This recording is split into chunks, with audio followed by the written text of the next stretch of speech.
श्री स्वामी समर्थ श्री स्वामी. आज गुरुवार आहे आणि प्रतिपदा पण आहे. आज बऱ्याच बाया तिकडे बसलेल्या आहे आपल्या स्वामींचं हे करण्यासाठी.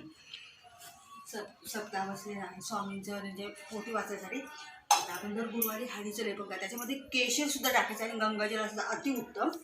आणि त्याचप्रमाणे आता हा एक उंबरा आहे, तर त्याला असं म्हणजे याप्रमाणे आहे केलेलं. जे उंबरा नव्हता पूर्वी, तर आता उंबरा बसून घेतलेला आहे.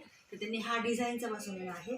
असू द्या, काही हरकत नाही. तिथे मी आता स्वस्तिक दोन्ही साईडला आपल्याला स्वस्तिक काढायचं आहे उंबऱ्यावर, म्हणजे नकारात्मक ऊर्जा आपल्या घरामध्ये प्रवेश करत नाही आणि आपल्या सगळ्या गोष्टी चांगलं होत असतं. याप्रमाणे आपल्याला हळदीचं स्वस्तिक मी आता काढत आहे.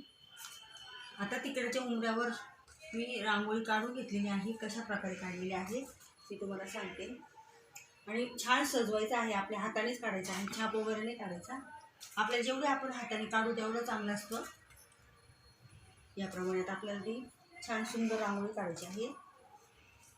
श्री स्वामी समर्थ श्री स्वामी समर्थ श्री स्वामी समर्थ श्री स्वामी समर्थ. दर गुरुवारी आपल्याला हळदीचं लेपन करायचं आहे. रोज केलं तर अतिउत्तम आहे. शनिवारचं सुद्धा करायचं.